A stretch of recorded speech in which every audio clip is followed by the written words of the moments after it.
Recording. Hello everyone, how are you doing? How's it going? Say hi recording, hi recording. Hi, Ricardo. Great. So first things first, let's talk about your projects, your UNODC video and your comic. How's that going?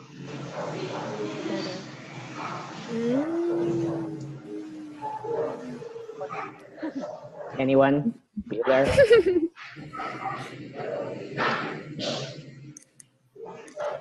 No one?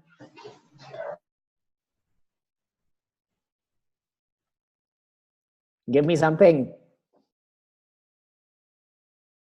It's difficult What is difficult? because we're not together anymore. Like we don't have time to film it after class or anything like that. Yeah, I was thinking you may have to film yourselves separately, like on your computer. Yeah. Yeah. But is it going well? Do you have any questions? Any huge confusions? Everything cool? Alex and Fernanda, what question did you settle on? I think we're using mine. And which one was yours? The one about the Mexican the Mexican government? The Mexican government. Okay. Now, make me proud with those videos because they're going to be on a playlist that we're going to share with Steph. I've been bragging about your videos for months now, so I need them to be good, okay? How are you bragging about them if you haven't even seen them? No, hombre, Steph, mis alumnos son buenísimos, o sea, sus videos, o sea, no manches, yo sé que los van a hacer súper bien. Han aprendido un chorro de mis videos, o sea, yo sé que les van a quedar súper bien, o sea, en serio. Va a estar súper padre, la mayoría van a estar bien padres, así, like that. La mayoría.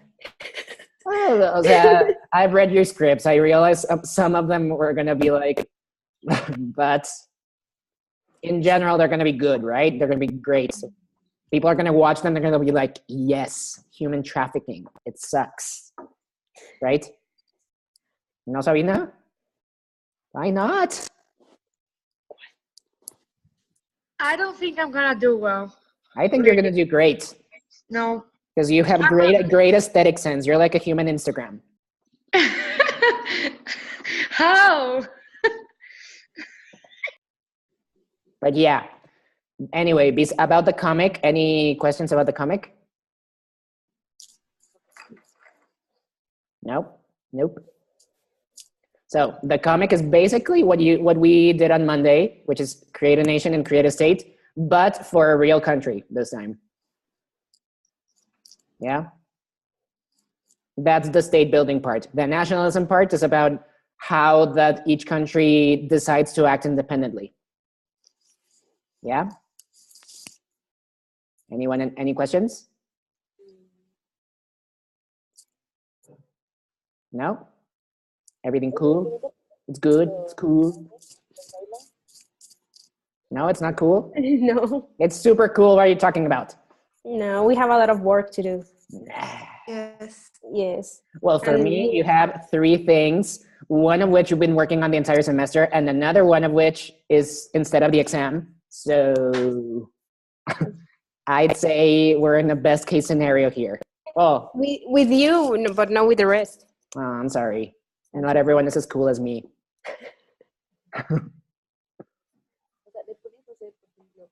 So, have any other questions? People who are not talking? Everything cool? Everything good? Yes? No. Anna, you seem doubtful. Alexa, you said no? Yes. Why? Because no, forget. And about your questionnaire, send it to me. Yes, I'm working on it. Yeah. But I don't understand why in the activity I got 1. If Because I send it because to there was you, no file. No. But it was the questionnaire. I got 0, and the other activity about the impacts of the Industrial Revolution in our source, I sent it to you, and you put me 1. Did I give you feedback? And I have the file here. No. I just gave you 1? So it was that one was by email. So maybe you turned it in late or something? No. Are you sure? Yes. I Okay, got so show me him on through. remind later. Okay. Now, just for the record, I don't just give out zeros just because, right? There was probably a reason, and if I was wrong, just we can correct it. It's fine. It's not a problem. Yeah. Okay. Okay. Anyone else? No, nothing.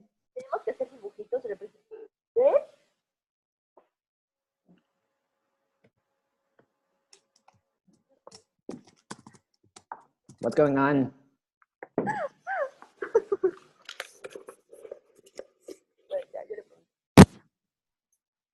Francisco, Okay. Yes. well, there's no sound right now, so I can ask you. Uh-huh. For example, for the comic, Mm-hmm. we need to draw the I don't know, the people there and represent it like that. Uh-huh. Yeah. I And mean, you can draw or you can use images in a computer. Doesn't really matter. okay, and you can explain like type words and explain what that image means. Generally, how a comic works. Yes. Okay, Mm-hmm. that's it. Yes, it's drawings, but also words. Mm-hmm. Okay. And do we have to accomplish certain pages? I don't know, as many as you need. Okay. Mm-hmm. And to explain, for example, nationalism, does it have to be like the actual one or like Yes. years ago or the No, original current one. Okay. Mm-hmm. Anyone else? Okay, so for today's class, we're gonna finish talking about the questionnaire. So, 1 second. The American Civil War. Kind of. So, did you see the video that is called Absolutism versus Constitutionalism? Yes. Uh-huh. So we know absolute and constitutional are things that countries are, right? It's part of what they are. But de facto and legitimate states is what countries do, which is different from what they are. Yeah? So right now we're going to talk about what countries are. So an absolute state has what characteristics? Unlimited power? The government has unlimited power. Okay, unlimited power. Uh-huh. In the government, usually in an individual, right? A king. Yeah. A monarch. Mm-hmm. What else? There's no representation. No representation of the people. Uh-huh. What else? How do laws and taxes work? It depends on what the person with power decides. Like there's no basis for the laws. So laws are what? Arbitrary. Very good. Arbitrary means the king says this is the law now, and can people be like, no, we don't like that? No. Not at all, right? And taxes are what? By decree, What does that mean? that the ruler says what is going to be like, and that's it. Yeah, basically the monarch, the king, says we have a new tax on, I don't know, headphones, right? And can people be like, wait, no, let's discuss this. It's a decree, so it's how it is. And finally, what's sovereignty like?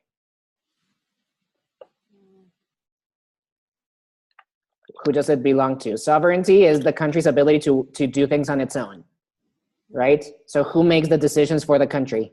The monarch. Yes. Very good. Any questions about this?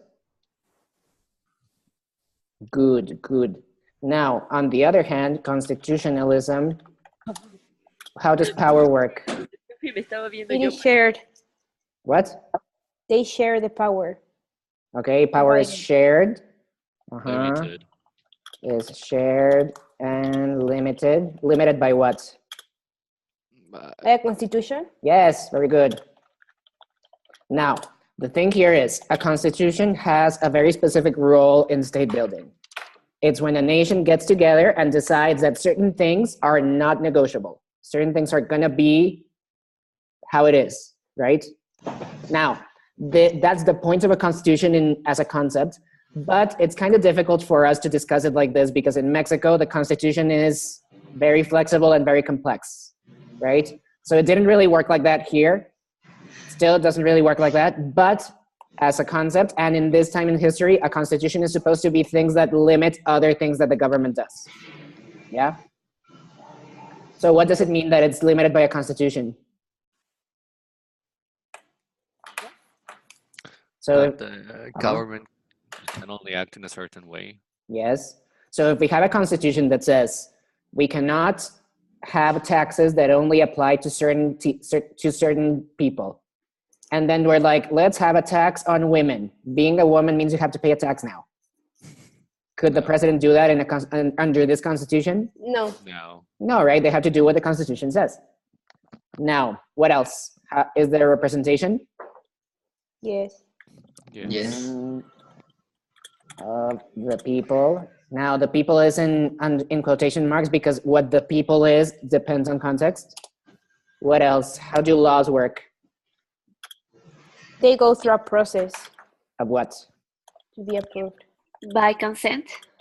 Mm-hmm. There's no Yes. such a thing as decree. Yeah, so, well, there are decrees, but the thing is, we're focusing on laws here, and laws have to be accepted by people, right? Generally, the same representative bodies we talked about before. How do taxes work? Can the president just be like, new taxes for everyone? No, it's by consent. Mm-hmm. Taxes have to be accepted. And where does sovereignty reside? And the people. In the people. Uh-huh. Right? What does So- your sovereignty mean? Can someone tell Vanessa what sovereignty is? How the country acts. Mm-hmm. Who makes the decisions in the country? Okay. Yes. Now, the thing is, when we talk about how it's absolutism and constitutionalism is what countries are, but de facto and legitimate states is what they do. We talk about how, for example, it's one thing to be a woman, but it's another thing to be a drag queen and pretend to be a woman, right? To act like a woman. So the thing is, if you are absolute, you do things, and if you are constitutional, you do things. But can an absolute government be legitimate?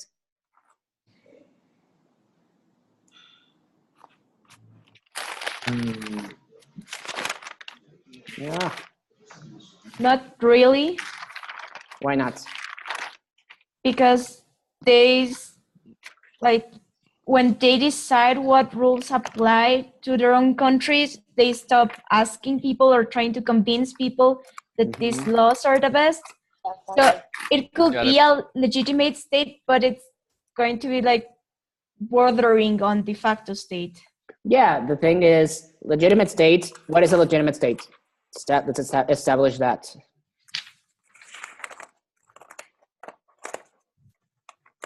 Anyone? What is a legitimate state? When the government maintains the public order through convincing the people of what's correct to do. So they're trying to justify their actions morally. They're saying this is the right thing to do, right? So in an absolute monarchy, maybe you have a monarch who is very morally oriented, who is a very ethical person, but at the same time, is morality something you can do on your own? Is it something people just do in an isolated way? Not really. It's something that's ethics. it's something that's continually discussed, right? It's something that has to be even changed constantly. Because we'll talk about that later. But for example, maybe at some point, having slaves was not a moral failure. And nowadays, is it a moral failure? No. Is trafficking people wrong nowadays? Yes. Yes, of course, right?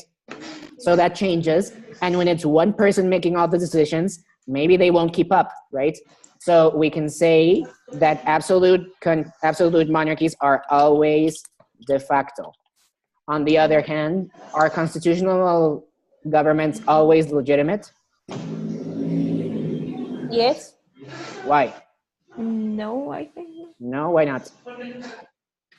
I kind of remember asking you like 2 days ago about this, and you said that at the start they were always legitimate, but nowadays there are some countries that, while they have a constitution, it allows, like, it isn't really limited. Well, it's not that before they were legitimate and now they're not. It's more that having a constitution does not ensure that you're acting morally. Because think of it this way. Nowadays, all countries have constitutions, but are they all legitimate? No. Not necessarily, right? Because maybe having a constitution doesn't necessarily mean that you're doing this process of constant discussion and reinvention to try to do the right thing for your people, right? So we can say that absolute monarchies are always de facto, but constitutional governments are sometimes legitimate. Yeah? Yes? But they always need a consent of people, right? What? Who's they? The government. All governments? Well, most of them, as long as they are not a tyranny or Not necessarily. a dictatorship. Not necessarily. If they're very violent, well, that's a discussion, because some governments are very violent, and they're so successful at it that they manage to convince people that that's how it is. Cuba is an example, right? But mostly, there is generally not. People aren't that happy in that situation, right? Now, the thing here is, it's not about consent. The discussion here is not consent. It's motivation. Motivation to do things morally or not. What? Elisa, you said something? Who's whispering? Okay. So, now what we went... What? Can you explain again why the absolutism government is always a factor? Can someone explain it? Did someone hear me when I said it? What? Can you explain why absolute governments are always de facto? So Sabina can hear? Because they have the power to make people obey by force what they decide to do. Mm-hmm.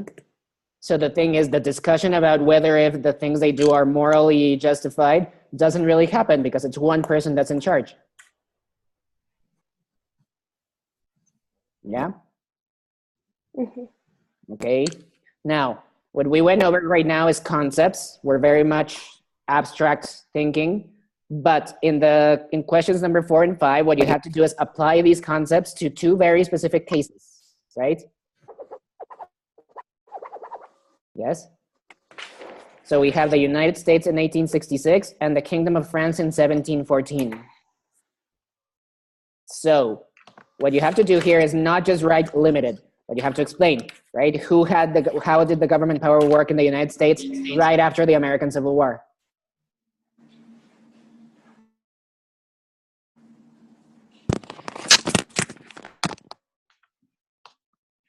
Anyone?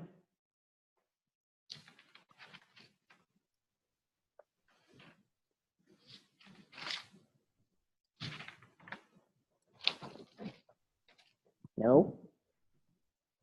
Zero? It was more of a constitutionalist nation. Definitely constitutionalist, right? Now, Yes. here it's not a discussion, right? The United States was definitely constitutional, and France in 1714 was definitely what? Absolute. An absolute monarchy, right? So that's not up for discussion right now. But you need to make observations about who was in power, how did laws work, etc. So do you want to give me an example? For example, power in the United States was done through Congress and elections. Congress and someone else? Well, the president. And the president, and who was the president? In After the Civil War, in 1866. Abraham Lincoln. Yes, correct. So here you have to mention, so there's limited power because it's divided amongst various bodies, the three the three branches of government, right? The president was Abraham Lincoln, Congress, which was blah blah, and so on. Now, and those are the representative bodies as well. Now, in terms of laws and taxation, how did it work? Could Abraham Lincoln just be like, no more slavery, that's the law?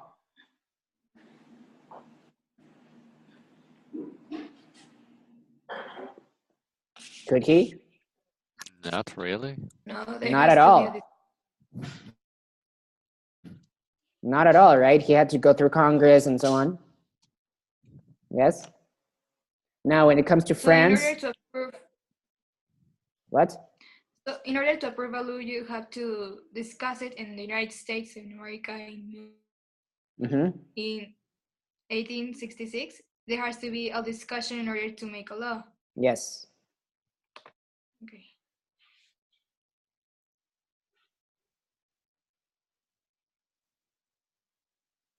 Okay. Now, in France, how did it work? How would you fill out that part of the chart?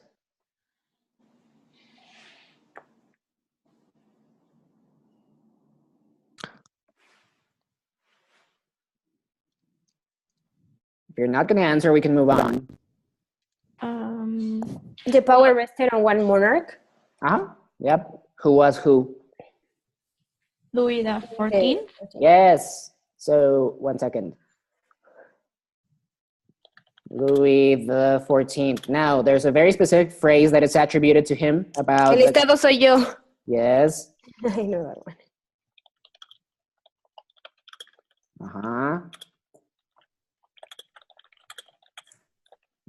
Now, what does that mean?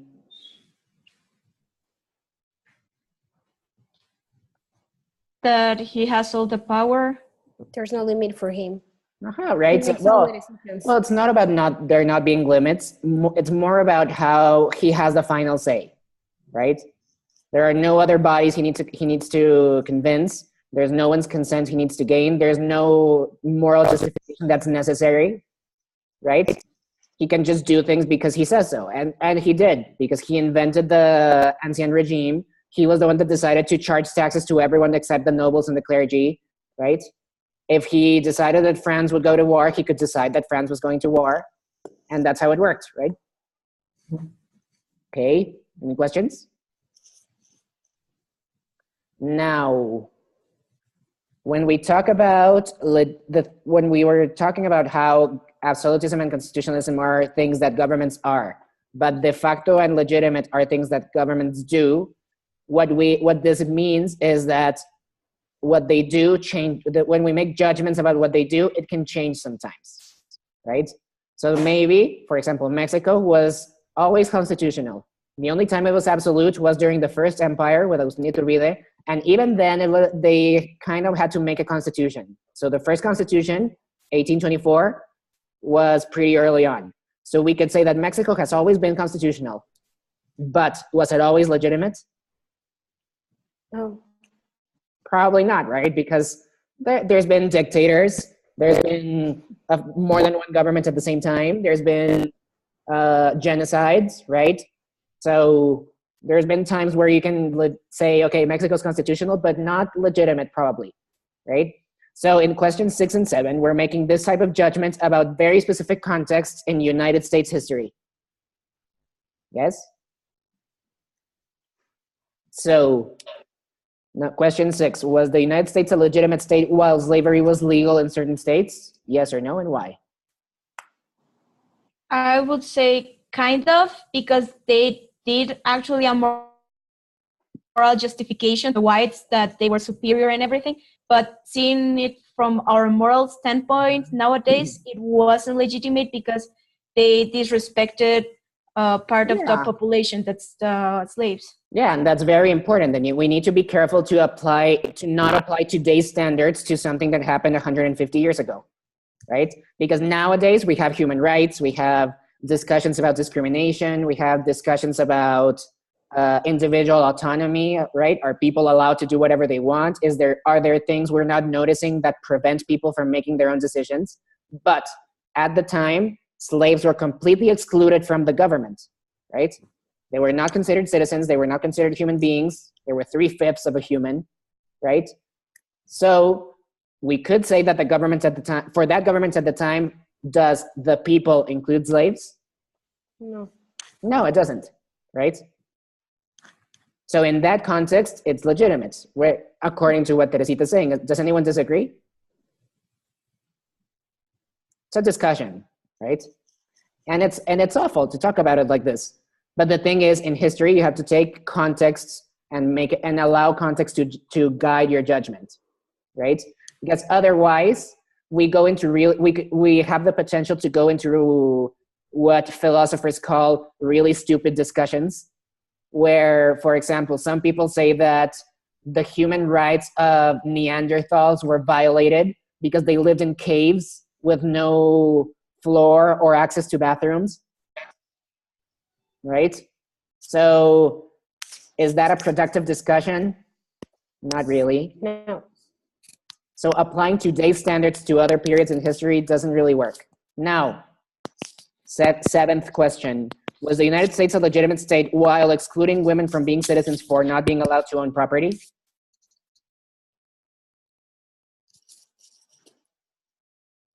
Because think of it, do you watch the video called Women in the 19th Century? Yes.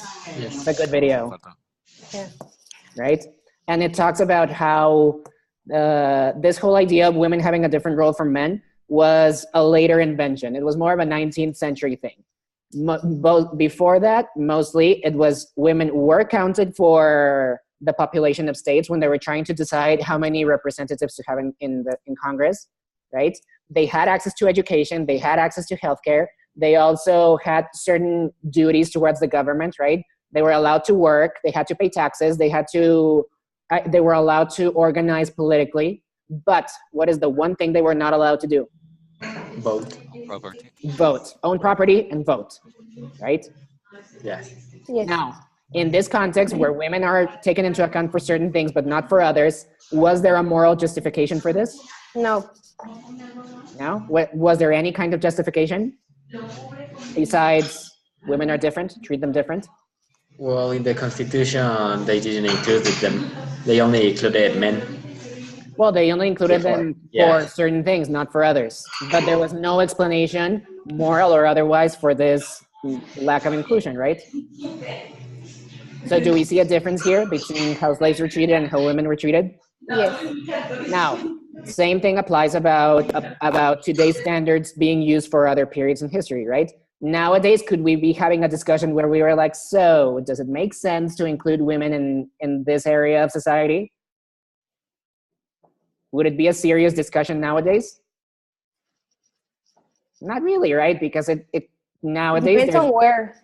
Yeah, I mean, it happens, but even in those places, we can very authoritatively say you're discriminating women, right? And that's wrong.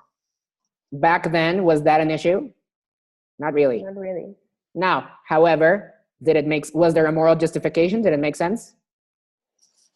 Not at all, right? So could we say that the United States was legitimate while doing this? No. Not really. Now, I am not saying that sexism is worse than racism. That is not the discussion here. Okay? Not the discussion. What we're talking about here is how the parameters for social discussion change, right? And this has consequences for the state and how it justifies itself. Yeah? Any questions? You sure?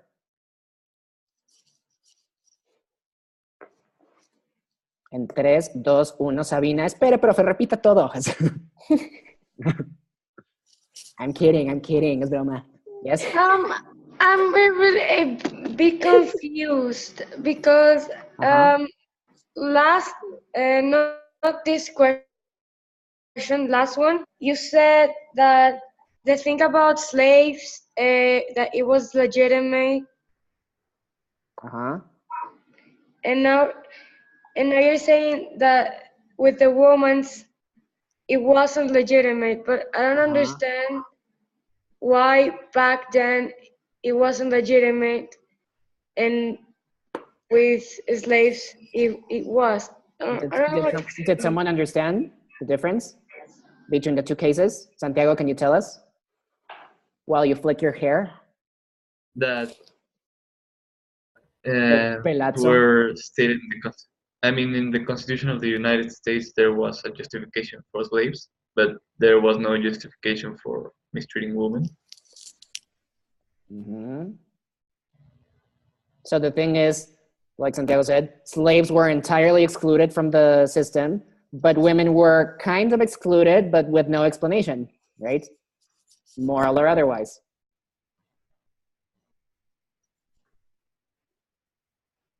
Yeah? Anyone else? Any questions? No? Elisa, Alejandra, Javier, Leonardo, Diana, Ana. Anyone? No? Yes? I have a Elias, question. tell me. In question 7, it says, while excluding women from being citizens. So I don't understand. Were they considered citizens or not at all? Well, being a citizen means voting and participating in government. So no, but at the same time, they had They were part of the population. What? Like they were considered, yeah, nothing. Well, I mean, they were not citizens because they could not participate in government, but they did have obligations towards the state, which is what didn't make sense, right? Okay, yeah. Mm-hmm. Anyone else? Nothing? Now, moving on to question 8. That one's really easy, right? Because les hice una tablita de Hamilton y Jefferson, right? Now, did you watch the videos about the American Civil War? Yes. Yes. So could we identify the Hamilton and Jefferson perspectives with the two sides of the Civil War? Yes. Yes. How? The North was kind of like Hamilton's ideal society, and the South Jefferson's. It was basically industry versus agriculture. Yeah, basically, because Hamilton was from New York, so Yankee North, urban societies, international trade, diplomatic relations, industrialization, etc. And Jefferson was from Virginia, so the South, which meant states' rights, no national army, no international relations, and agriculture, which in this context means what? Slaves. Slaves, thank you. In other situations, this was like half an hour of me being like, what does agriculture imply? And people being like, fruits and vegetables. And I'm like, no, what was it? The one thing they approved of in agriculture? And I'd be like, oh. But anyway, good job, Teresita. Good job. Thanks. Anyone else? Any questions? Okay. We finished quite early. Are you sure you have no questions?